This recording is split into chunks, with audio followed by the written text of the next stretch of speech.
Running a second optic traditionally was kind of something that we saw more and more in the competition market, such as like this gun here, which is set up for kind of like an open gun in 3-gun, where you have a primary LPVO and then you have a backup optic. So you could have this set up to further away targets, and then for up close stuff, you could have that secondary red dot or as a backup.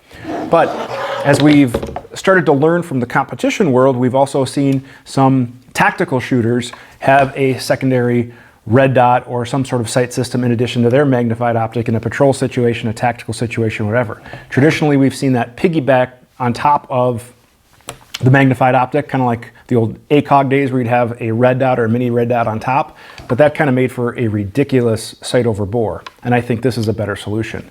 Thank you very much for spending a few minutes of your day with me. My name is Dave Tim from Guns and Tactics. Check us out online. You can follow us on social media. All that stuff you can find on the webpage, all of our content.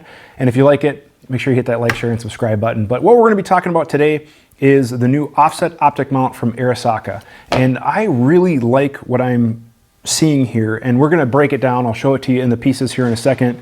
And then throughout the video, you'll probably see some footage of me shooting this at the range.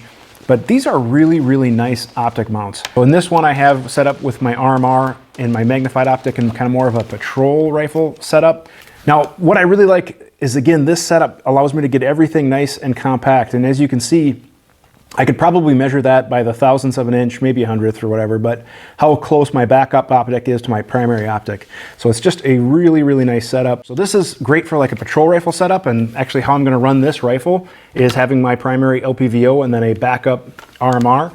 But for the competition shooters, the solution is just as great. I can have a Delta Point Pro, which has a little bit larger window, maybe a little bit easier to pick up in addition to your magnified optic.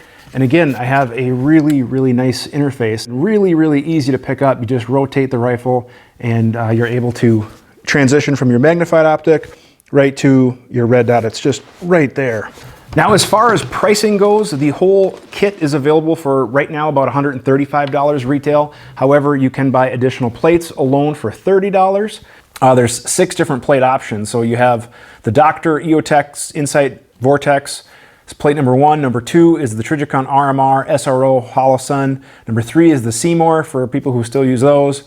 Number 4 is for the Delta Point Pro. Number 5 is for Aimpoint, T1, T2, Micro, and clones. And then number 6 is for the Acro. So, you know, they're on it. If you have more than one optic, you could buy setup, and then later you don't have to buy the whole thing again. You could just buy another plate. So it's a little bit high, a little bit expensive, but once you kind of see the detail look of this, I think you'll realize that precision and quality comes at a price, and you're paying for that. But man, I really think it's worth it. This is a really, really nice piece of equipment. So let's take a closer look at the actual product itself. It is 6061 T6 aluminum. The hardware uses Torx bits, which they actually include the bits, which is not only a nice touch, but they are also including theqa bits, which, if you're not familiar with theqa, they are a precision tool manufacturer from Germany.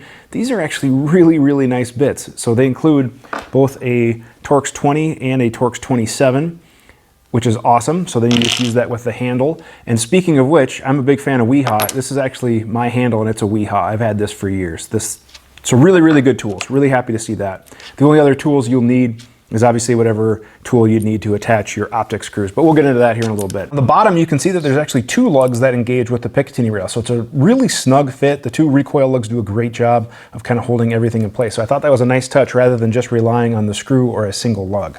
It weighs just under 2 ounces, 1.9 ounces. For the full specs, you can check out their webpage. It comprised of a few pieces, so let's go ahead and break this down.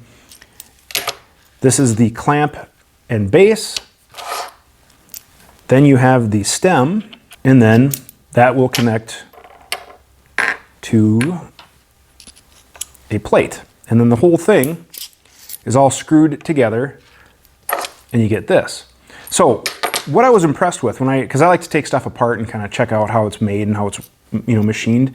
There's no machining marks. Everything is done really, really well. But check this out. The interface from the stem to the plate. Now, these plates have an indexing square right there, and that matches the stem. They're a really nice fit. You can kind of hear how it kind of snapped together, and it fits really, really well. So why is this all modular? On the market, you traditionally have an offset 45 degree. It has just a Picatinny, and then you got to use like this goofy adapter that goes from a Picatinny rail to your Optic and get that out of here. I like this system way better. So what's cool, left or right-handed, you can put it on either side of the gun. Perfect. So it's ambidextrous, reversible right out of the box. However, maybe on your scope mount, maybe on your cheek weld, whatever, you decide you want a 35 versus a 45 degree optic mount. You want it closer or further out. That's what the beauty of this little stem is. The way you're looking at it now is a 35 degree, but if you wanted it outboard a little bit more, you just turn it around and it now is a 45 degree. So you assemble it basically in the configuration that you want. So I'm gonna set one up here for an RMR, one for a Delta Point. And again, the Optic plates, this is for a Delta Point Pro, this is their Delta Point plate. Oh, I have it backwards.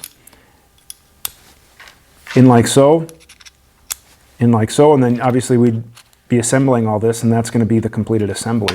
Anyways, so let's put this all together. So first things first, I would highly recommend Thread Locker. They do too. And what's also great is they do have instructions on their webpage that you can print out. So the instructions are actually pretty good. They kind of go over all the different parts, the names, you know, what they're called. They give you torque value, which is great, and they recommend Thread Locker. Now, I'm a huge proponent of Thread Locker on critical components like this. We're just gonna go ahead and set these up, and I'm gonna throw them on, one on a competition rifle, one on a duty rifle. You guys can watch along.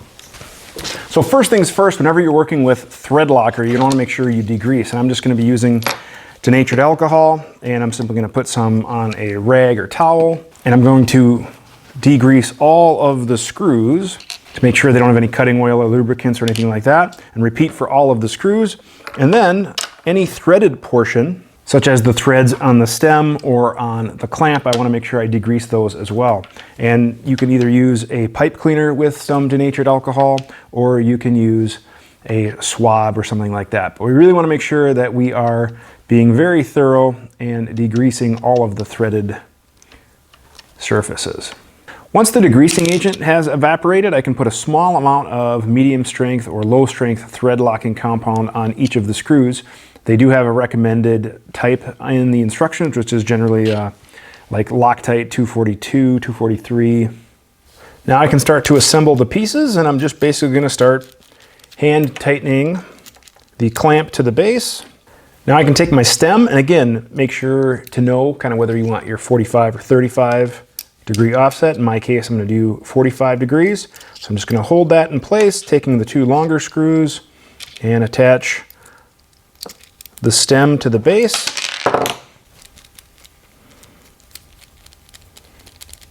Tighten both of these screws to 30 inch-pounds. Can now attach the plate to the stem, and using the remaining two shorter screws, snug down evenly.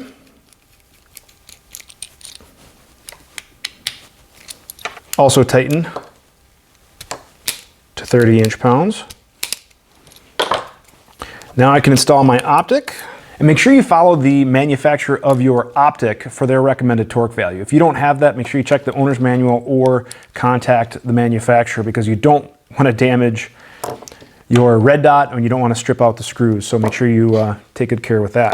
Now I'm going to switch over to the larger bit, which the only screw that is used for is the clamp screw. I'm going to go ahead and get the Optic in place, and because I have my mount already installed, I'm going to have to install the clamp separate, which is no big deal. And tighten the clamp screw to 55 inch-pounds, and installation is complete. Now we have a very nice offset Optic mount that is really, really nice. So that is through my primary Optic, just a quick rotate, and it's through the offset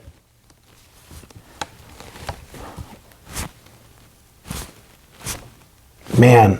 That is awesome. And as you guys can tell on camera, just look at that nice interface between the two. It's a very low profile. Like I said, If I were to do the 35, it would just touch the optic mount there, so I kicked it out to that 45 degree. But man, what an incredibly nice, good looking alternate red dot sight. And look at that, I mean, it mounts right underneath the optic mount, the cantilever optic mount, so it's low profile, fits really well.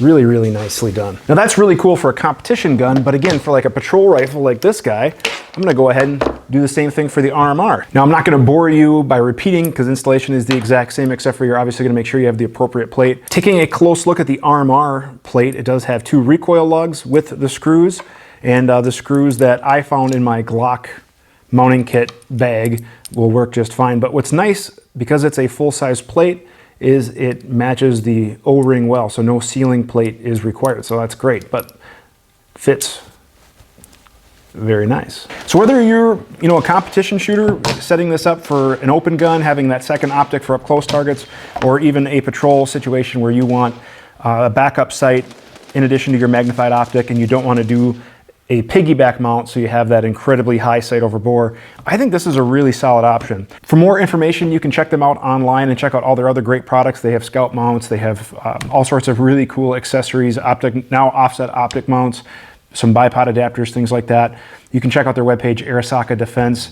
But really impressed with the quality, the build quality, the precision of these optic mounts. As I'm also rolling in footage of me shooting them, they've held up just fine at the range. I hope you found this video helpful. I hope you enjoyed the review of the Arisaka offset optic mount. If you did, please give me that like, share, and subscribe. We do want the channel to grow. You can also learn more about their products and to purchase through their webpage, which I will put a link to, and you can follow us online as well. Thank you guys very much for watching, and have a great day. We work really hard to make content that we hope you as a shooter would enjoy. Subscribe to our channel, check out our featured videos and playlists, and if you have a question firearms related, go ahead and send an email to the address shown on the screen to be entered into our monthly QA series.